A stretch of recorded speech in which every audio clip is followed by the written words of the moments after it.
Ali, tulinze anniversary. But we made 5 years. You made 5 years. Get to Mattu.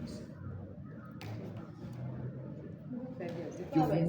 You've made 5 years, guy, you settled.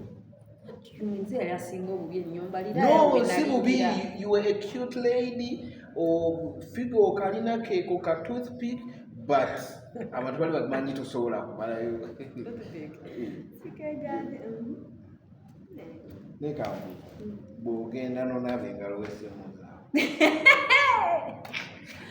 I've made 5 years. Go college. 5 years. 5 years. Anniversary was in Jan. Yeah. But you did invite me. Really? Valentine's was celebrated. Only family. We only said this if Chalaga.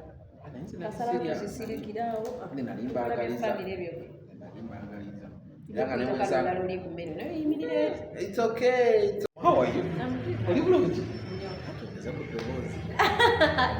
What just is by you? I think I met you.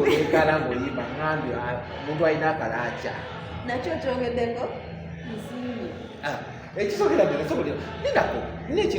What obsession they are so okay. What do you mean? What is that? No, that is yes, okay. Yeah, same time on yeah, break dance here. No matter what. You are the first Babylon. When I need to be high, let me have to be Sanda. Sometimes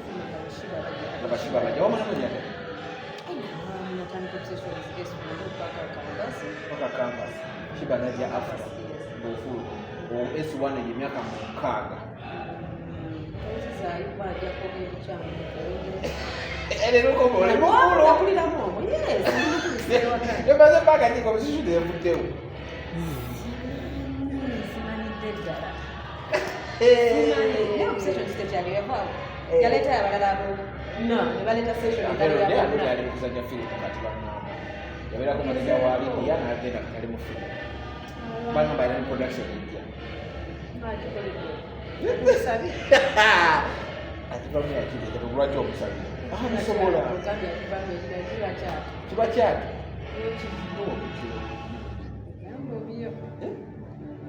Nenda waliwo ekitali kituufu. Wafutuka bufutu so watambula club zingo vayo. Fe try to find a try signing kabulungi. Zile Brenda try to find try signing kabulungi. Brenda yafuna omusajja omukadde.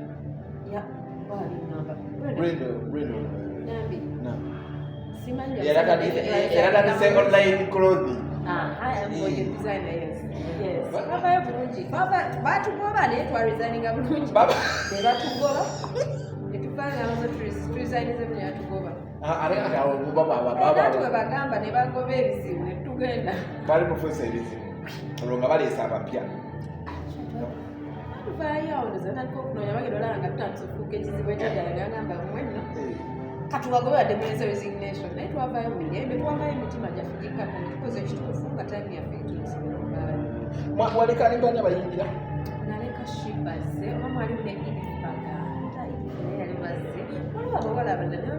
Baleka bawala then I think namone bakonga ne basigala basa. Oloshiba ile. Wamulabira obayi.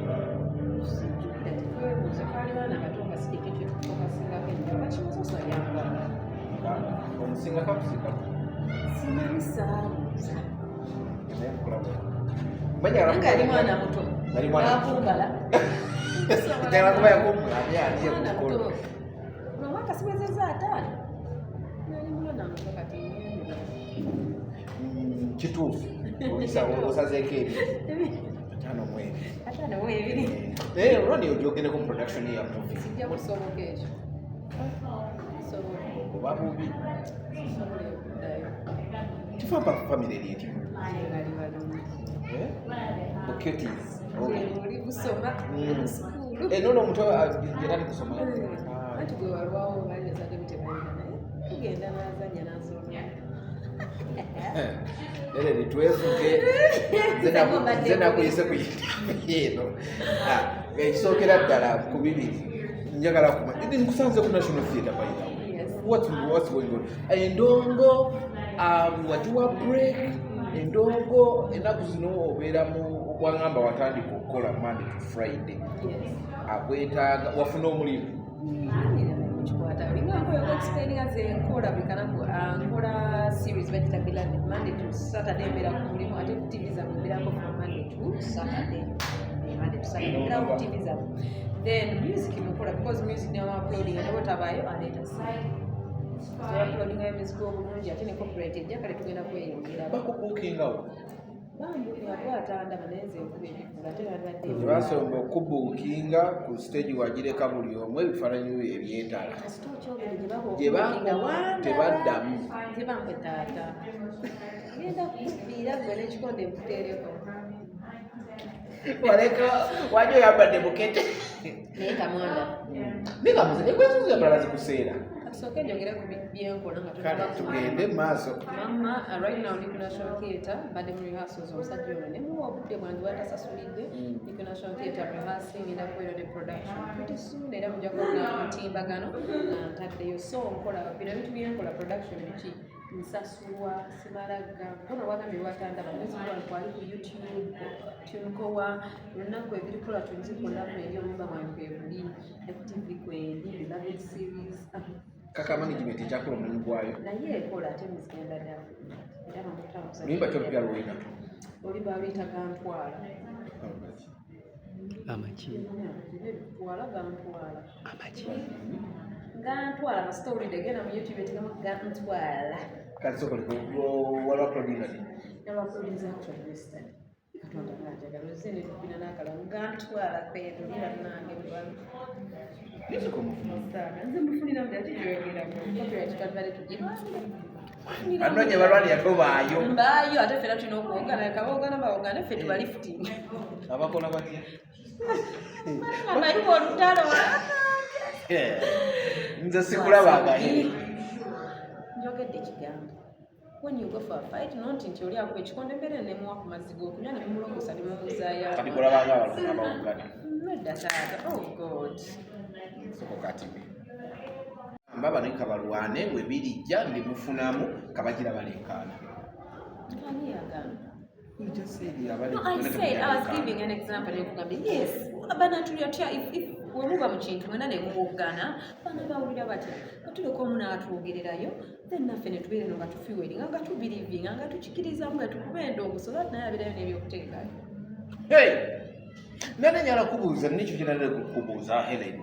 Engoye zoyambala bazikuseera. Naddala z'otambula mu factions. Yes. Abantu bagamba oyambala bukete. Your fashion is alarming.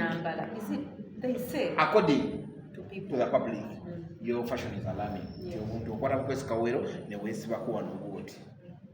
Nojja. Wayimiriranga ogaba award ku wano ku Serena Juice nga see-through nga abaana bakulaba nga batula ne batunula ku kisenge kiri. Abantu ne beebuuza, is your fashion applicable as a mother? as a mother. Bo bakira perspective ya mother. First of all, when I'm what is that story? As a mother, mama bambala bati. Abebi Kenya be balina empisa ennyingi era nti bwe batambula mu magomasi wano obufungo babufumbiyemu okufa okuba nga ayitira mu gomasi. Akibuuza bonna mugambe bayo naye tulina okaddayo kabamubuuze the applicable lwakuba twambala obukete twe tunayambala gomasi mwe bati obufungo tubukwata tubunyiza. Bwe najjira ku awards mu gomasi nga zeeyongera nga bafa tebafa. Namba bugambi. Ku awards zino bwe zigira mu gomasi kubanga muno otumbikako bubiri nga awards zeembira maaso. Nakanda gamba nti abazadde balina kwambala magomasi kasita ozalawo ti ng'obika. According to the public. Nakanda kakasa abantu nti nedda banankaali mukaali nakabulaaka nti wa omwana yajja bute wakala muti nze nekubye nange notunulayo. God forgive me. Oh God. Boy, jamu guy. Wakala. Watunayo. Am I wrong? You're wrong. There was nothing. What happened? But I don't know. How did I meet you? Yes. Singa de mwana ngambi okera musiga episodes okutambula obuti. No, but I wish there would be examples n'entuula n'embaleeterayo ku bantu be mugamba nti biki.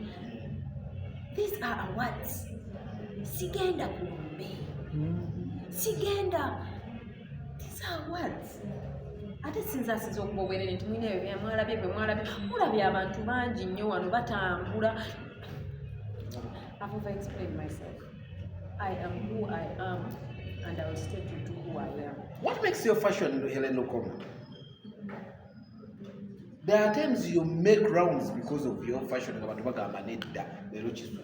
Ojukira kwa awards ezali kula bonita. Olwajja ku luzi mabega luli bweru. Ona nabana ne bagamba kiwagwa. Kyejali emyaka ate kyekitete ekyaliko. Era zaali awards. Ekino wayisewo emyaka nga wakizeemu ku. Nena okisusiza ne katuba kagwa ina amaalo kyova ntawaanya. Kiki ddala kyewalabe kitali ntuwalabe ku magulu. Asima. Walabe ku magulu kasenga nadde ninene mabega n'entambula mukobo tewandibudde lino. Olaba tewatunula. Okitegeera. Kati mundeke ndage ku magulu genkyalina nga tegannaba kuyiga. Ekirala kyemwali. Ddayo naawe obuntu nga tolimbi oleke olabe ku lake. No, there's one critique by Dr. Kwef. He got so disappointed. Ekisooka yagamba mu ndongo eno oli omu ku beebuuzibwako kuba oluddemu. Muwe tuba tukutaminga mu ndongo either olisenga oba jjajja. Naye ennyambalayo terepresentinga myaka gemaze mu ndongo. Yali disappointed. Dr. Kwefulukuta akola ku CBS. Dr. Kwefulukuta bayogera. Alagina nsooke bamanyerezeeko ate sinaba asumuuseemu era naye. Wamyaka emeka. Nsajja mutumo nga bazadde bakuba mumukama. Nkaaga nsatu. Gyalimu. Muyingi atuuse okunzaala. Sooka nsirike simuwalabu. Nyange ali mu myaka gyo. Nanti nkaaga nsanvu. Bobooli. No, but bwe yagamba nti kati since ndudde mu entertainment nina okwambala eggomesi okulaga nti emyaka gyegya music. Ate talimbi ekyo kituufu. Mu entertainment I've been here, I was blessed okutanga entertainment nga ndi mwana muto. I was making money before other people. Nga tuli mu ssomero abaana balimu eswani nze nga nina ssente zange. And I have achieved in my entertainment. I have achieved. I have people who appreciate me. Naye bwagamba nti ali disappointed nayambala bwe tuko bwati yali ayagala nnyambala nti. Yali ayagala nnyambala nti. Tineme kulaga ku leege. Ndate ekyekira kitaba leege. Nyashi. Evuddewa nyashi. Party dress, that was a party dress. Ate kyekisere kye nali ngenda genda kimuteereyo nkinoonye ngenda kigenda kijjeko we nakigula apart from the US. Nkiteeko tag ye. Nza okuba nga musaala gwe gwa mwaka guno guno. Musaala gwa mwaka guno guno. Kyekisere ekyo kyavu. But people have to also differentiate and understand that this is entertainment. It is who I am. I am true to who I am. Tekigamba nti because nyambadde kamini, I'm not a good mother. I am a perfect mother. Abaana bange mbakuzisiza, abaana bange mbasomesa, abaana bange nkola okulabirira abaana bange. Tulabe bakazi bangi beebikkirira bambala bye bambadde byonna ne basuula abaana. Bayokya abaana bateekako abaana parafini ne babayiira naye beebikka. Dressing does not mean nti empisa zange nkulu. Zedi mukazi muganda tenakuzima. Newendi mukama and blessings. Mukifo kirungi. Kati Dr. Kwef kansuubira nti yalina abaana mulekere mpaka obuzadde. This is entertainment. These are awards. And the best thing they are movie awards. Ate muwoli active nnyo. Mwendi mu movie awards. Wabalooza nalina okwambala Thomas. Era alabe. Bansenga mpozi senga baliwo banaatandika okutusiba batusibira. Awo oyinza okwambala ku ggomasi. Banabaawo emigo kati batuyingira atuwa emigo ggomasi njajjambala. Until then, nina okubalaga ku magulu. Ate n'abaana nkyazaala. Bwe nnaamalayo ne nnyongerayo ng'abalala bana nga nkeesumika akantu. And I will still be a good parent to my children. Oliwa bwambala paka kulira. Asaala kati nina mugulinga. Dr. Kwef okola ku CBS akola ne Titi Tabel. program yenu tuyinza okunjogeza ne palabu omusajja nga talina kyeyaliwo bw'omala wano ng'obinkusaaga babeera atya disappointed nti do the music maze music wange mulyango mu abantu alasupiri my music I get money from my music I produce music people naye gwa bintu byadde bitomumanyi olinyemaje tomumanyi gantwala togenda muwuliriza ngenda muwuliriza yo my baby tomuwuliriza muwuliriza sina music naye lwaki oteka ku nnyongo bw'otyo njagala ndage Mr. Kwef taata lekama ab'obuzadde mama kana avaamu Genesis yakomamu Genesis nagikolera n'emyaka olaba naye ogimanyi muli wano munsiiwalira nsonyiwa Genesis was a fashion night gye nakola every year. No, walina boutique wano ku Mabirizi. Yes, nalina boutique yange nga nkola engoye ngabo ogamenti boutique yo ngoze yambalira ekiro.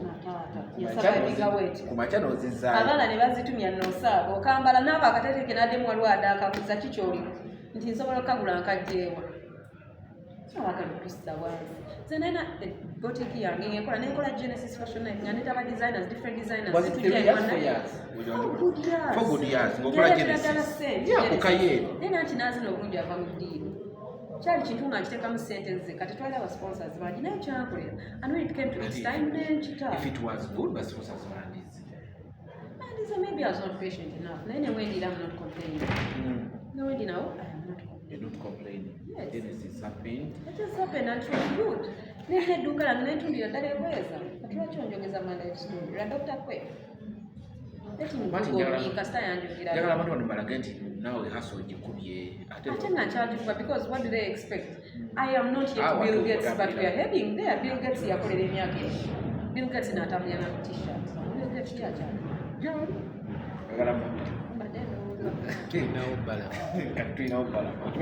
Ate minisita mumusiwala katwala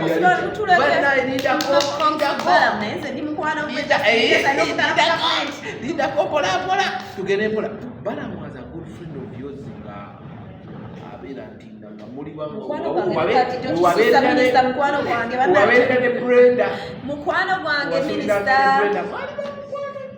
ne Balaam kati yafuuse minisita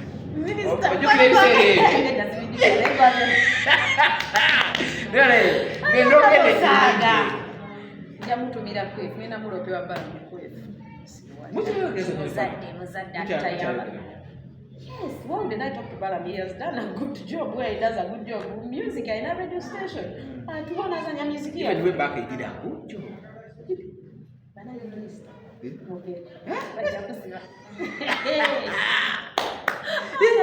Never down and when was up on the Brenda. Nambi. Yes, we are not in bad terms, yes. Utebisana kwa bad terms. Mwalina nga gundi tolinya mu kiro lyange sirinya mu kiro kyo. Naye nge bitambitambi. Era tolinya wano none muyongera. Muleka ikago wayawula yalireera kayonga. Naye mundoza mwadda. Nze sabula nko naleera mukwano gwange. Yabiwulira nga twakafulumya abisala nga twakafulumya oluyimba lwe twakolera ku swimming pool. Me and Leila have never been part. We just like the only in part direction. Naye ku Brenda Nambi ne Leila Kayonda ni gwasinga okukola naye ebingi. I think at Brenda we started as workmates. We were working together, then we became better friends. Then we lasted together for a while. Till I started acting, then at the fashion. Leila we started as yamala ya the weekend. Neta tata bwata dira Brenda. Online yakola ku online. Yakola yagironkingira wali ku 6th Street ali 7th Street enkeera ningoite ziriyo ku online. Naliyo. Kama rachi nazewa. Naliyo. By then nga ino mwami nga otamukona kuti batambu. Omujukira muzungu. Bwe yayina by then. Nga otakala musajja omusajja otamukona ko bose. Ataba tewamulabako. Ojikira club siki we yaddira enaalya. Iyo ni wamusanga. Naye nga saali kwenda kikiriza nti saali. Yamuleta ekirende gundi yona nekuba enduulu ne bagamba gundi ate jajjawo boyise naye. Olimba. Mumpe.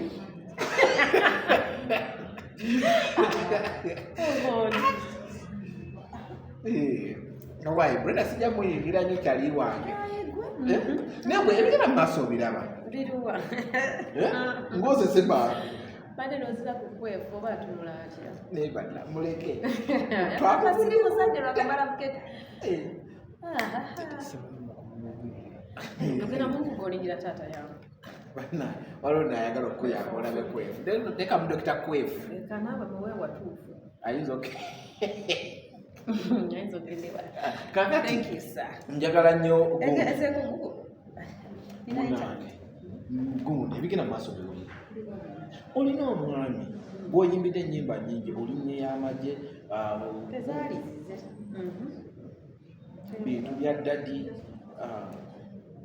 biki n'ebigenda mu maaso njagala abakazi banaza okubba abannaabwe twabadde tuli awo wagwe wagamba olina n'esente gyofuneko n'ogamba nti owooma bije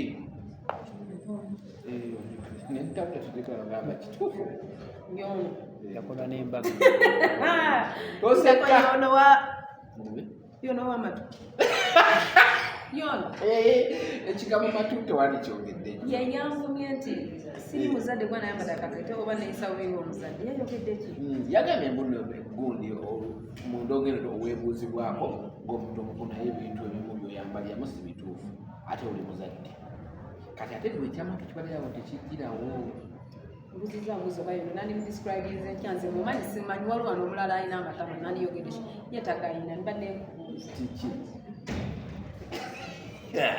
osingira namwe mama mpulidde pointi ye nange pointi yange nagizizza kuba tulina okubabba abasajja gino nobbawooli naye omusajja tebamubba era abamubbye batumutwala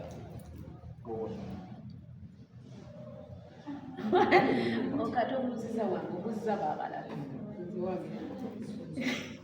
olira naye pointi njirabiti pointi badde yaki nti abawala babba abasajja omusajja agenda lwakera mata abamubbi ababubbwa tokyabalira musajja watu nekane ebyakola bikyusa birimumanyirako kasita mutuukaawo ng'otokyafaayo naye ngeri abalala kiswiri nano ma bizinesi naye okubbatubba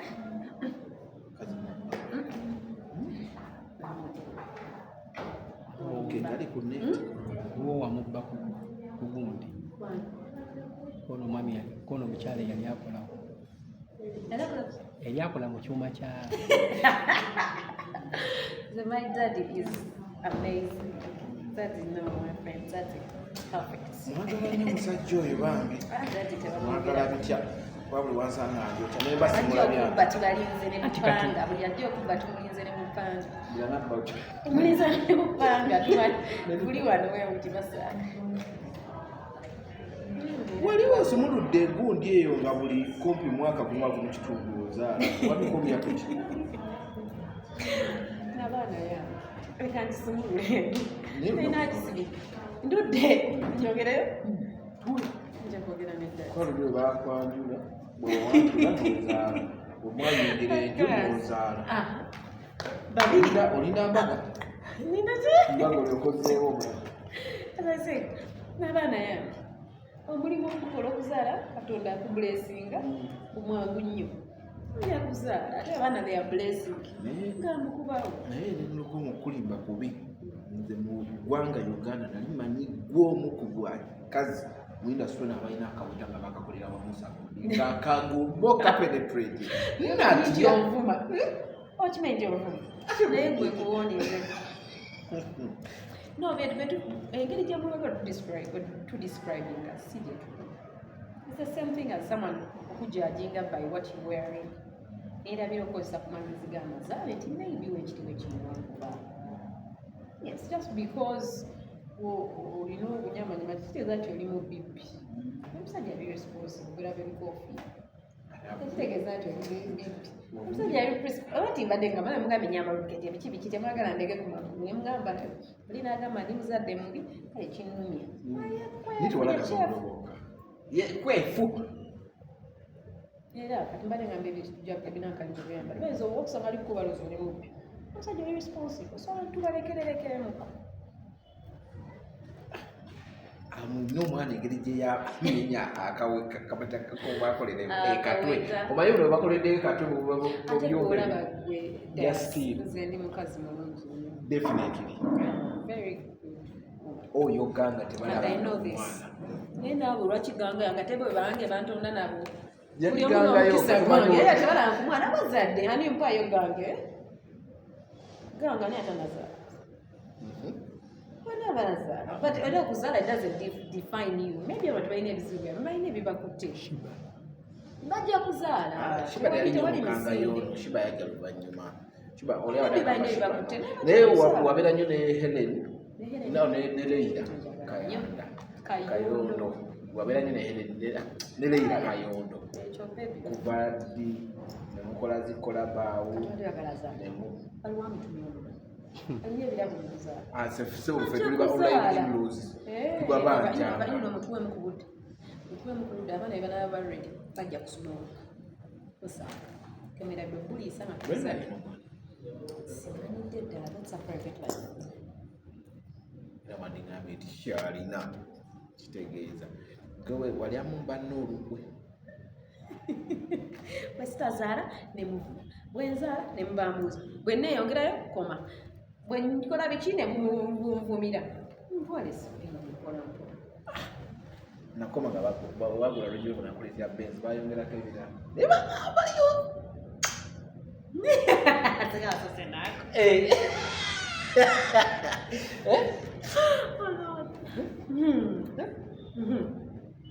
abantu abalagi bagendera mu switena gwe nti olugwalunda ebibuuzi bibeera ebyo tubiwulirana katonda ono abalaba egafa batamulaba katonda abalaba temulaba nawe gye otuddiremu ku fashion ya Genesis by the way tugimisinga nowogivaamu but nokumoyo that fashion that night it used to collect yes but yacollectinganga abakadde mu industry bwe balinga tuludde okulaba abajja okusapootinga kuba waliyo oludde nabo emabega nimanyi obukadde sikibi it's a blessing we want to grow old until like 200 years oba nasobola njakuza abaana bange bazikuba age is a blessing kasita wasetoni ate wakadde wanolabikanga 16 no Helen kino nkigamba kasita wasetoni mujja byenjagala ebintu byokuba omuto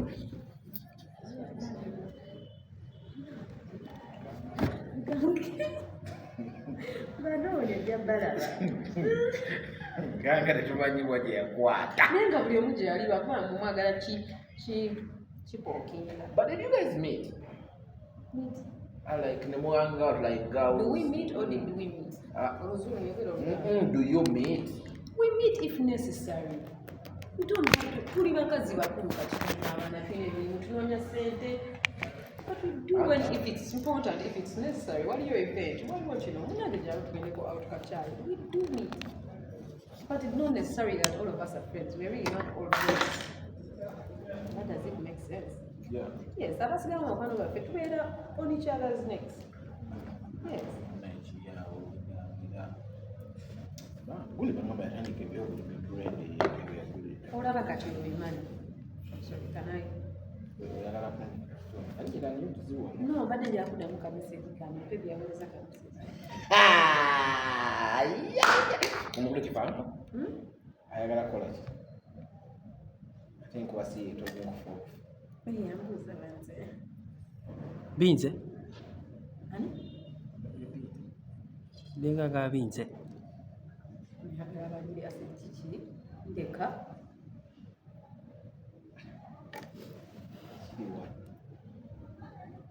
kati kigambo itcoat ntaddewo kiraki naye ngaoli musimu yange ndaba sport warm you find it warm kiogenda kuddayo ofumba emmere ogibugumi you my phone realize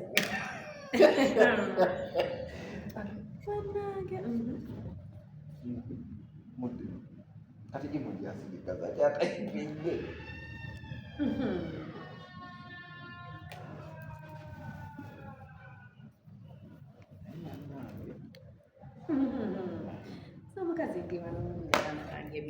oli wano oli bubi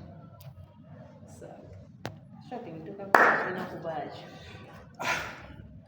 umaze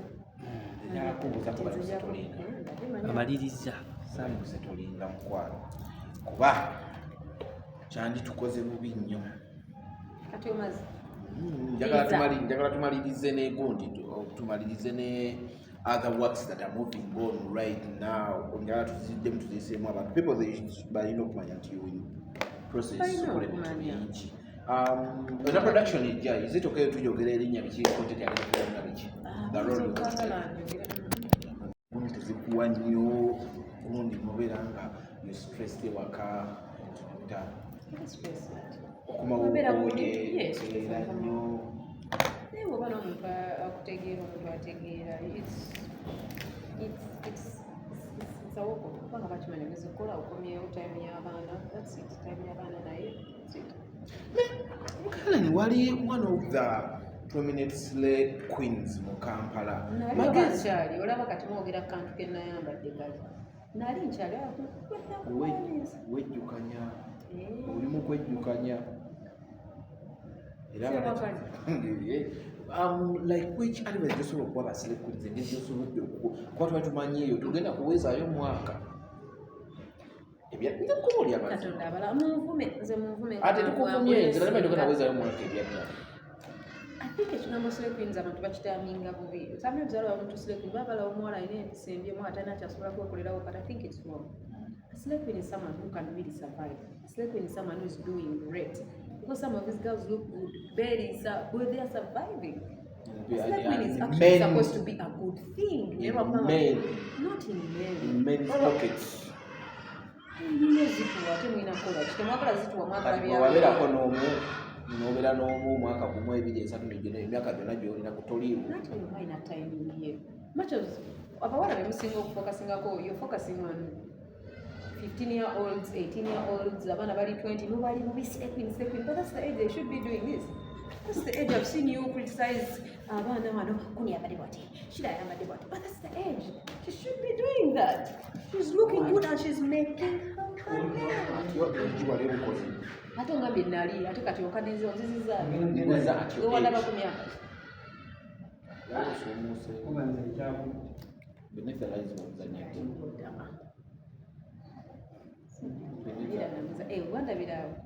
nakulaba bifunayo okusembera like to interact naye nga ola kubiriddala ekijogerako zinali kuli mu nkono ekituufu ongamba otya nti kwiriŋŋa nali nkyakola tamya muyaga by then beneath the lies good ya concept yayo yali yakumanya basike kubiri bekampala naye ekyogerera oli wakonyiza kati mazi maliriza nkumaliriza sire kwine ono nti tugenderere concept yayo tugenderere yesire kwine yakola ebyamaani okitegeera apartment zo zaggwa kwali ekyero zali ludo apartments kwaliko block A block B kati tunalaba block C naye ngamba block A yalinga ewedde zaggwa abantu bayingira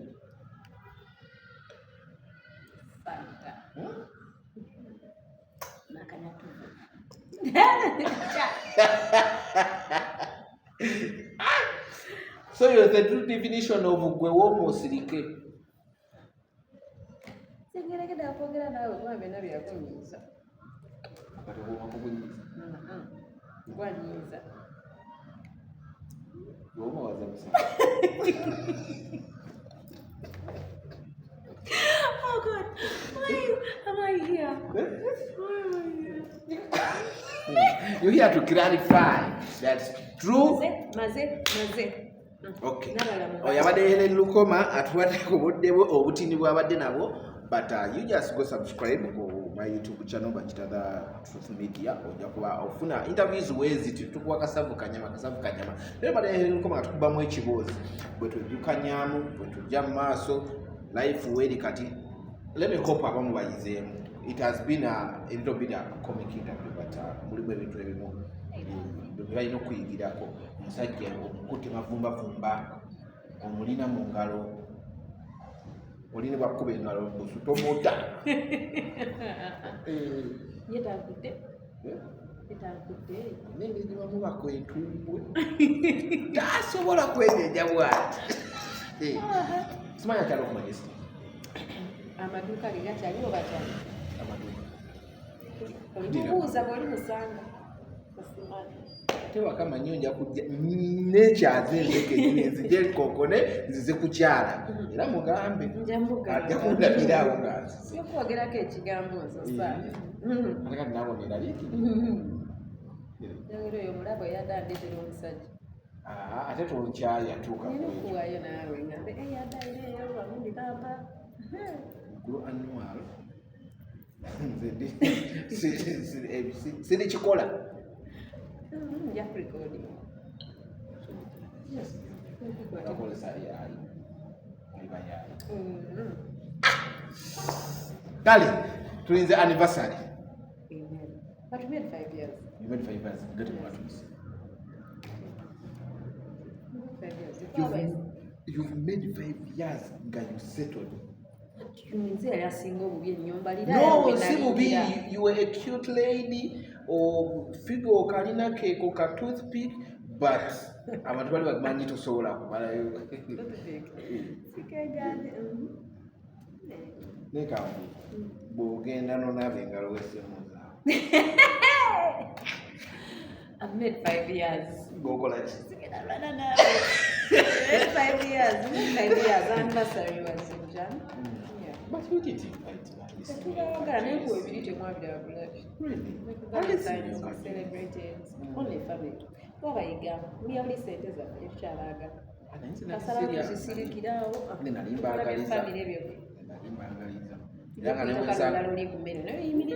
It's okay, it's okay. Nenze mnayo nali nfunye omukisa ne kwolwo bwe kugundi abajja bebagobera ku gate nze banzikiriza. Nengamba woki. Abana basigala ku gate yawo. Dayasi kyekiri munda. Mugume mungi ababulira nga kiwedde. Ngamba gumya yemmere erimu ndeewooma mugira mubeera awo. Yeah. What does that mean? Yes, I'm always with him after we're supposed to meet today, Lord. Yes. You know, my daughters are always together. I'm back ideas here and there. Maybe Panaja and Medinja and Sigaza. Oh. Then I come against Agatha.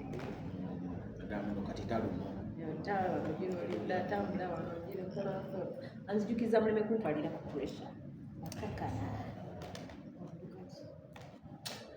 Tunaddamu mmere webale kubaako wano genda ofumbira omusajja obudde buyita simanyi onyiga emmere ezenjala zino ajatalya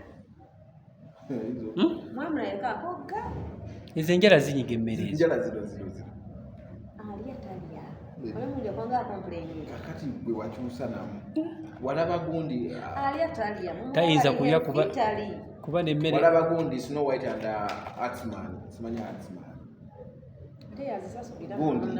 gundi ani yazisasulira ne zino kituufu mwalimu oyo Angelina Jolie ng'alina enjala musonga obwesiza tugisa banne